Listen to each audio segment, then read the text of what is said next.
नमस्कार, मैं हूं आप सबके साथ सोनाली सिंह। आप देख रहे हैं न्यूज 18 बिहार झारखंड का खास बुलेटिन। खबर 1 मिनट 60 सेकंड में खबरों की तह तक करेंगे विश्लेषण। सबसे पहले खबर गुमला में नक्सलियों की बड़ी साजिश नाकाम होने से जुड़ी हुई है। दरभंगा पार्सल ब्लास्ट मामले में पूछताछ के लिए एनआईए की टीम रविवार को भी बेऊर जेल पहुंची। जेल में ही आरोपी सलीम से 3 दिनों तक पूछताछ की अनुमति मिली है। शनिवार को भी टीम ने पूछताछ की थी। एनआईए ब्लास्ट से जुड़े और सूत्रों को तलाशने की कोशिश में जुटी है। दरभंगा पार्सल बम ब्लास्ट के आरोपियों इमरान और नासिर को न्यायिक हिरासत में बेऊर जेल में रखा गया है। शुक्रवार को दोनों को कोर्ट में पेश किया गया था, जिसके बाद उन्हें न्यायिक हिरासत में भेज दिया गया। 23 जुलाई तक दोनों जेल में ही रहेंगे। बेऊर जेल में पूछताछ के लिए एक अलग से कमरा दिया गया है, जहां एनआईए की टीम के साथ एसपी, डीएसपी और 2 इंस्पेक्टर मौजूद रहते हैं। आगे भी सलीम से पूछताछ की संभावना है। दरअसल 17 जून को बिहार के दरभंगा स्टेशन में कपड़े के पार्सल में विस्फोट हुआ था। विस्फोट में केमिकल बम के इस्तेमाल का खुलासा हुआ था। बाद में इसकी जांच को एनआईए को सौंप दी गई थी। नासिर और इमरान की गिरफ्तारी हैदराबाद से की गई थी।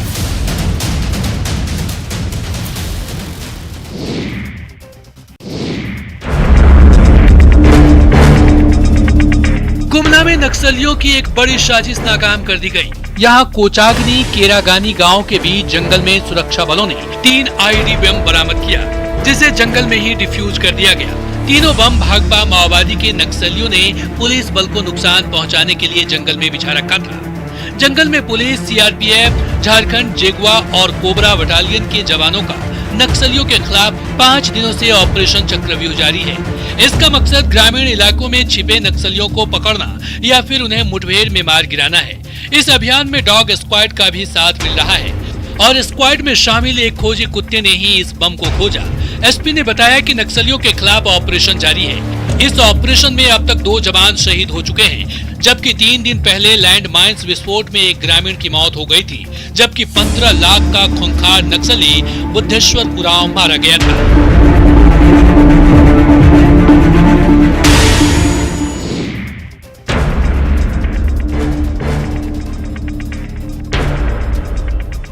जब जान पर बनाती है तो इंसान बलवान बन जाता है।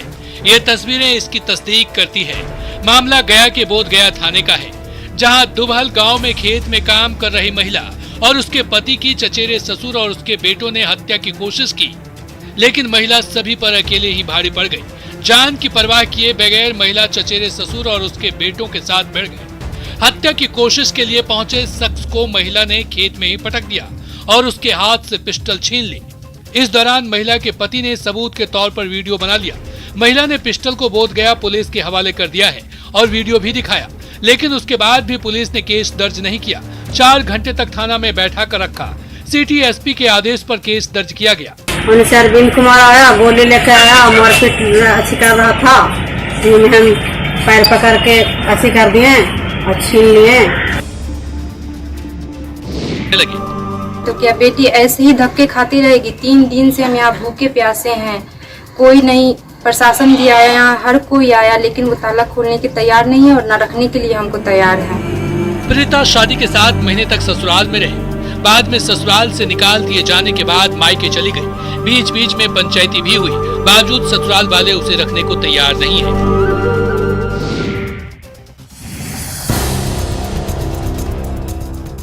कैमूर जिले के चौरसिया गांव में एक बकरे की पीट कर एक शख्स ने मार डाला। बकरे का कसूर सिर्फ इतना था कि वह आरोपी के बकरी के पास चला गया था। इससे गुस्से में आरोपी सीपू राम ने उसको मार डाला। बकरे की मौत के बाद मालकीन का रो रो कर बुरा हाल है। पहले तो मामला आपसी सहमति से सुलझाने की कोशिश की गई, लेकिन बकरे की मालकीन इसको लेकर तैयार नहीं हुई और आरोपी के खिलाफ मोहनिया थाने में शिकायत दर्ज कराई। पुलिस ने बकरे को पोस्टमार्टम के लिए हॉस्पिटल भेजा। मवेशी डॉक्टर ने बकरे का पोस्टमार्टम कर दिया है, लेकिन रिपोर्ट आना बाकी है। पिछले साल भी दुर्गावती थाना क्षेत्र में जहर देकर एक मुर्गा मारने की घटना हुई थी, जिसके बाद पोस्टमार्टम कराया गया था। हमारा खस्सी के मार के मुआ दिल में लाठी गोजी से। अच्छा। सर लोग गली जांच में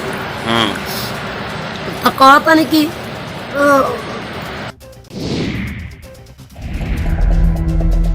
उत्तर बिहार में बाढ़ से परेशानी की कई कहानी है। कई लोग बाढ़ की वजह से बेघर हो गए तो कई लोगों ने अपना आशियाना तोड़ दिया, तो पानी ने कई की जिंदगी भी तबाह कर दी। मुजफ्फरपुर में बाढ़ के पानी में डूबने से एक युवक की मौत हो गई। घटना का वीडियो सामने आया है। युवक खुद को बचाने की पूरी जद्दोजहद करता है, लेकिन उसकी कोशिशें असफल हो जाती हैं और आखिरकार में वो पानी में डूब जाता है। मृतक दीपक सहनी मीरापुर का रहने वाला था। शनिवार को बूढ़ी गंडक नदी के सीढ़ी घाट के पास नहाने गया था, लेकिन नदी की तेज धार में वो फंस गया। युवक हाथ पांव मारता रहा, लेकिन पानी के आगे उसकी एक नहीं चली और देखते ही देखते पानी में डूब गया। पानी में गए, बूढ़ी गंडक में कल स्नान कर रहा था शाम के, आज डूबने से मृत्यु हो गया। पहचान वगैरह हो पाई? पहचान हो गया। आगे इसमें अब क्या कार्रवाई? जांच की जा रही है, पोस्टमार्टम के लिए शव को भेज दिया गया।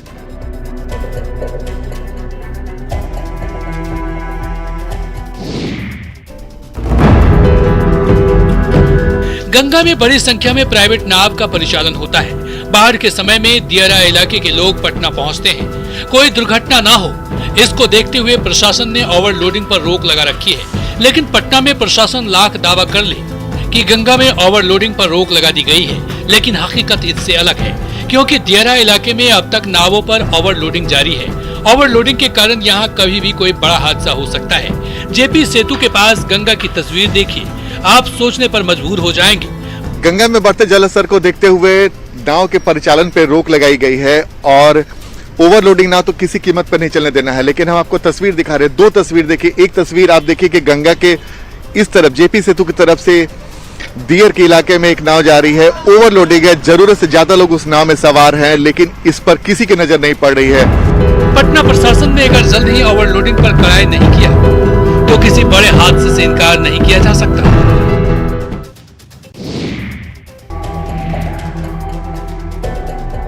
बेतिया के मझौलिया प्रखंड क्षेत्र में लगातार बारिश हो रही है, जिसकी वजह से नदियों के जलस्तर में वृद्धि हुई है। कई इलाकों में बाढ़ के पानी में लोग घिर गए हैं। अब बाढ़ पीड़ितों की मुश्किलें बढ़ गई है। धोखराहा पंचायत में अखड़ा नदी का पानी महादलित बस्ती के करीब 165 लोगों के घरों में घुस गया है, जिसके कारण लोग खुले आसमान के नीचे तंबू लगाकर कई दिनों से रह रहे हैं। इन बाढ़ पीड़ितों को भोजन पानी की समस्या भी होने लगी है। हालांकि जिला प्रशासन ने स्थानीय मुखिया की पहल पर सर्वे कराया है, लेकिन लोगों का कहना है कि प्रशासन इन्हें बाढ़ पीड़ित मानने को अभी भी तैयार नहीं है। नतीजतन लोगों को कोई राहत और मदद नहीं मिल पा रही है। बाढ़ के कारण घर में पानी ढुक गया है, वहाँ पर रहने का जगह नहीं है, आने जाने की सब सुविधा नहीं है। जिस कारण आप लोग यहाँ पर प्रवेश कर रहे हैं। ये सरकारी जमीन है क्या? जी। यहाँ पे प्रशासन की टीम आई है आप लोगों से? जी। हाल चाल जाना क्या बोल रहा है? हर साल इस इलाके में बाढ़ आती है, जिससे लोगों की परेशानी बढ़ जाती है, लेकिन अब तक कोई स्थायी उपाय नहीं किया गया।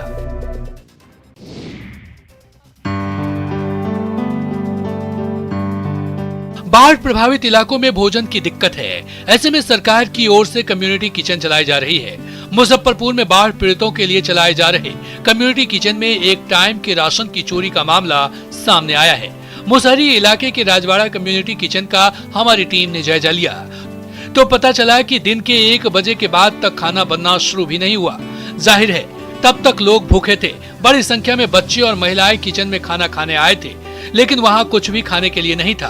पूछने पर वहां खाना बनाने वाले ने बताया कि भोजन के लिए राशन ही नहीं भेजा गया। स्थानीय लोगों ने बताया कि यहाँ दिन और रात मिलाकर एक बार ही खाना दिया जाता है। खाना में जितना राशन मिलेगा वही ना हम बनाएंगे। अभी राशन नहीं मिला है। हाँ मिला है, राशन मिला है। कब मिला? 1 बजे के लगभग। 1 बजे के लगभग। अभी खाना नहीं है ना? अभी खाना नहीं है।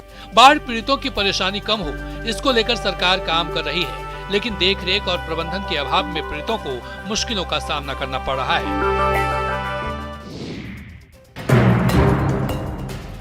झारखंड के शैलेश मौत के बाद भी आज जीवित है।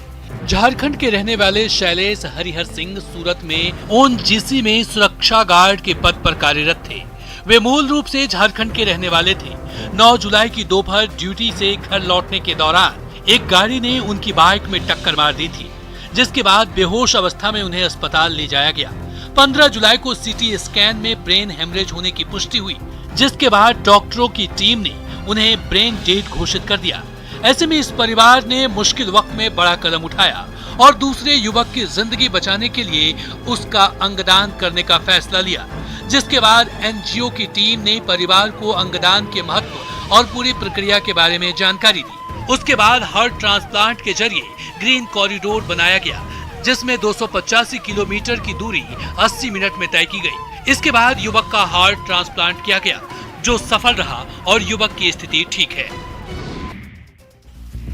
लोहरदगा में कभी नक्सलियों की तूती बोलती थी, लेकिन लाल क्रांति में शामिल नक्सली अब सरेंडर कर रहे हैं। सरेंडर के बाद कृषि क्रांति से जुड़कर हरित क्रांति और पर्यावरण संरक्षण का दूत बन चुके हैं। पूर्व नक्सली दानियल लकड़ा भी उसमें से एक हैं, जो अब समाज की मुख्यधारा से जुड़कर विकास की राह पर लगातार आगे बढ़ रहे हैं। साल 2006 में भाकपा माओवादी संगठन से जुड़कर हथियार उठाकर नक्सली बनने वाले दानियल की दहशत थी। 2013 में सरकार की सरेंडर पॉलिसी का लाभ उठाते हुए उसने सरेंडर किया, जिसके बाद उनके जीवन की धारा ही बदल गई। इनमें पत्नी और परिवार के सदस्य ने भी अहम भूमिका निभाई। उस समय था कि मैं बंदूक पकड़ के जंगल जंगल भटक चल रहा था। उस समय बहुत हमें विरोध करते थे कि दानियल लकड़ा अब नहीं सुधरेंगे, लेकिन हम अभी खेती बाड़ी कर रहे हैं तो वही लोग हमें अभी प्यार से बोलते हैं सुधर गया। भागलपुर का जर्दालू आम मशहूर है। जर्दालू आम का स्वाद हर साल भारत के प्रधानमंत्री, राष्ट्रपति समेत कई विशिष्ट लोग चखते हैं। इस बार यहाँ के जर्दालू आम की पहली कॉमर्शियल खेप इंग्लैंड भेजी गई थी, जिसका स्वाद वहाँ के लोगों ने चखा और भारतीय उच्चायुक्त को एक पत्र भेजा, जिसमें उन्होंने जर्दालू आम के स्वाद की सराहना की है। साथ ही साथ आने वाले साल में बड़ी संख्या में भागलपुर के जर्दालू आम भेजने की मांग की। बता दें कि इसी साल 14 जून को जर्दालू आम की खेप इंग्लैंड भेजी गई थी। भागलपुर के किसान कृष्ण नंदन के बगीचे से आम भेजे गए थे और उसकी पैकिंग लखनऊ में हुई थी। एक एक्सपोर्टर से हमारी बातचीत हुई, जो कि इंग्लैंड, ऑस्ट्रेलिया वगैरह वो जो भी विदेश में एक्सपोर्ट करते हैं, तो उनसे बात हुई तो आए, उनके दो प्रतिनिधि आए और उन्होंने जो जैसा बताया हमारे आम को तोड़ करके उन्होंने टेस्ट किया। आम को फलों का राजा कहा जाता है और जर्दालू तो स्वाद की वजह से राजाओं का राजा है।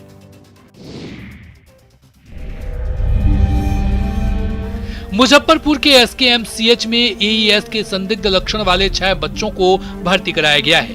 पीआईसीयू में इन बच्चों का इलाज किया जा रहा है। जांच के लिए सैंपल लिया गया है। रिपोर्ट आने के बाद ही एईएस की पुष्टि हो पाएगी। शिशु विभाग के एचओडी और अस्पताल के उपाधीक्षक के मुताबिक इस बीमारी के लक्षण वाले 42 बच्चे अस्पताल में भर्ती हैं, जिनमें से 18 बच्चे मुजफ्फरपुर जिले के और बाकी बच्चे दूसरे जिले के हैं। चमकी बुखार हो जाए तो क्या करना चाहिए? बच्चों को थोड़ी थोड़ी देर पर पानी पिलाते रहें। तेज बुखार होने पर शरीर को पानी से पोंछें। डॉक्टर की सलाह पर ही कोई दवा दे। तेज रोशनी से बचने के लिए आंखों को पट्टी से ढक दे। मरीज को दाएं या बाएं करवट लिटाकर डॉक्टर के पास ले जाएं। मुजफ्फरपुर और आसपास के जिलों में बीते कई सालों से चमकी बुखार परेशानी का सबब बना हुआ है। बीमारी की वजह से कई बच्चे मौत की गाल में समा चुके हैं। हालांकि हाल के वर्षों में सरकार और स्वास्थ्य विभाग हर संभव कोशिश में जुटी है ताकि बच्चों को बचाया जा सके।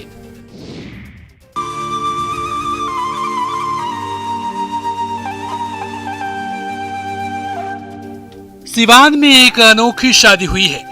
आमतौर पर दूल्हा पक्ष के लोग दुल्हन के यहाँ बारात लेकर जाते हैं, लेकिन इस शादी में हुआ ठीक उल्टा। यहाँ दुल्हन ने दूल्हा के यहाँ जाकर शादी रचाई, वो भी सादगी के साथ। दरअसल लड़के वालों ने कोरोना और लड़की वालों पर कोई बोझ नहीं पड़े, इस वजह से यह निर्णय लिया कि लड़के वाले मेरे घर आए और यहीं शादी हो। ठीक ऐसा ही हुआ।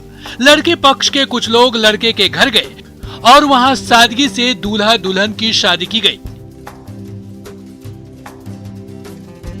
इलाके में इस शादी की चर्चा खूब हो रही है। वहीं इस शादी से दूल्हा और दुल्हन भी काफी खुश है।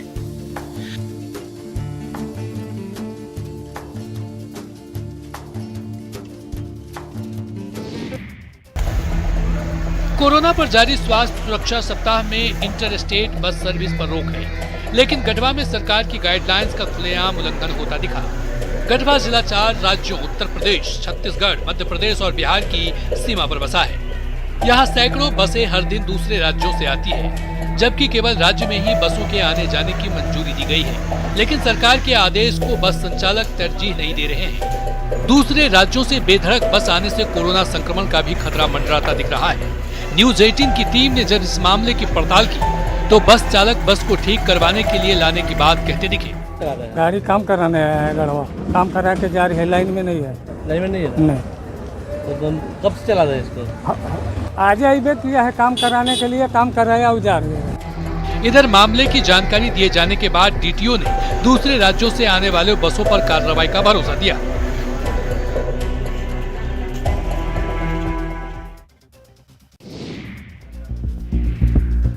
कोरोना से बचाव के लिए टीकाकरण अहम कड़ी है। लोग टीका लगवाएं, इसको लेकर सरकार के साथ ही कई संस्थाएं पहल कर रही हैं।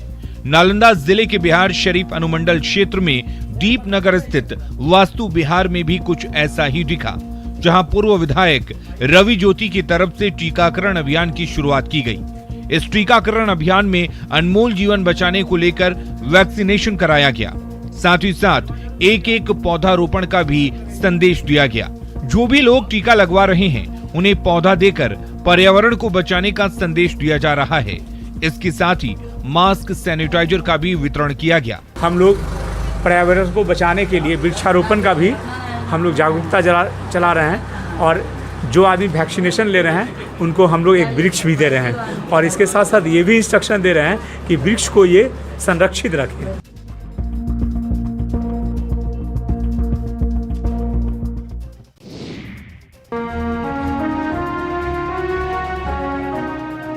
बगहा के रामनगर पीएससी में टीकाकरण के नाम पर जमकर कोरोना गाइडलाइंस की धज्जियां उड़ाई जा रही है। लोग यहां कोरोना से बचने के लिए टीका लेने आए हैं, लेकिन 2 गज की दूरी और मास्क जरूरी सब भूल गए हैं।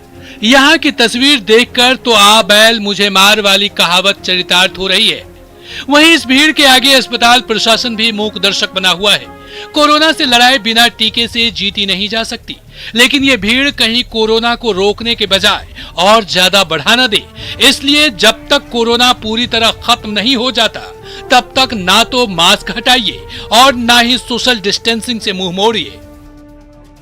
वजह से ही यहाँ पे आके खड़े हैं, लेकिन यहाँ पे कोई भीड़ को कंट्रोल करने वाला कोई नहीं है। यहाँ पे हम लोग को ये पता नहीं चल रहा है कि कोरोना के यहाँ वैक्सीन लग रहा है, कोरोना का बुलावा हो रहा है। कोई भी यहाँ पे कर्मी नहीं है। पहले पहुँचा लगभग 10 बजे के बाद सब कोई कर्मी आया है।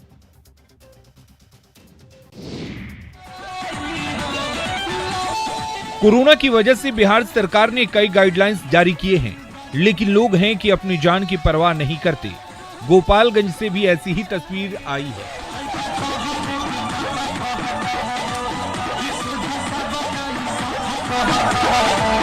जहां नर्तकियों के साथ अश्लील डांस का वीडियो सामने आया है। हालांकि न्यूज 18 वायरल वीडियो की पुष्टि नहीं करता है। बताया जा रहा है कि झोला छाप डॉक्टरों ने डांस पार्टी का आयोजन किया था।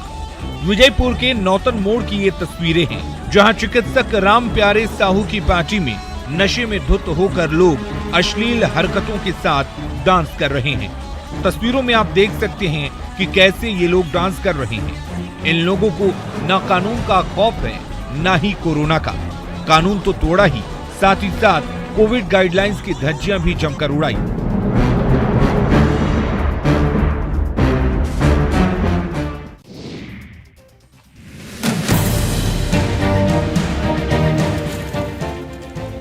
लोहरदगा में भंडारा प्रखंड के मास मानो गांव की रहने वाली प्रिया दिव्यांग है, लेकिन फिर भी उसकी चाहत आसमान छूने की है। दरअसल 2016 में राज्य स्तरीय 50 मीटर दिव्यांग दौड़ में प्रिया पूरे राज्य में तीसरे स्थान पर आई थी। एक पैर से चलने को मजबूर प्रिया अभी भी अपने स्कूल में आयोजित खेल कूद प्रतियोगिता में भाग लेती है और अव्वल भी आती है।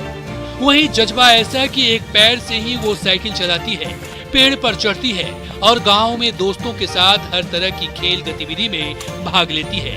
प्रिया को विभाग की ओर से 50% विकलांगता का प्रमाण पत्र भी दिया गया है, लेकिन उसका कोई लाभ नहीं मिल सका। माता पिता ने सरकार से उसे खेल गतिविधियों में भाग लेने में मदद देने की मांग की है, ताकि उसकी प्रतिभा और निखर सके। हालांकि गुजरते समय के साथ सरकार की बढ़ती लापरवाही से प्रिया और परिजन अब मायूस होने लगे हैं।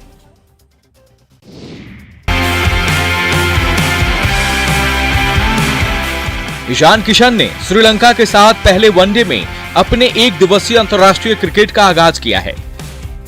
18 जुलाई को ही 1998 में ईशान किशन का जन्म हुआ था। इस तरह से जन्मदिन पर उनके लिए ये बड़ा तोहफा है। जन्मदिन पर कैरियर का आगाज करने वाले ईशान दूसरे खिलाड़ी हैं। उनसे पहले गुरशरण सिंह ने 1990 में ऐसा किया था। हालांकि वे भारत के लिए सिर्फ एक मैच ही खेल पाए। पूरे विश्व में 16 खिलाड़ियों को ही ये मौका मिला है। श्रीलंका के खिलाफ वनडे सीरीज के पहले मैच में भारत की ओर से ईशान किशन के साथ ही सूर्य कुमार यादव ने भी वनडे इंटरनेशनल क्रिकेट में डेब्यू किया। इससे पहले T20 डेब्यू मैच में ही ईशान किशन ने बल्ले से स्पेशल रिकॉर्ड बनाया था। पहले T20 मैच को यादगार बनाते हुए जोरदार 50 जड़ी। किशन ने पारी में 32 गेंदों पर 56 रन बनाए थे। ईशान किशन का जन्म बिहार में हुआ है। और फिलहाल इस बुलेटिन में इतना ही। आप देखते रहिए न्यूज़ 18 बिहार झारखंड।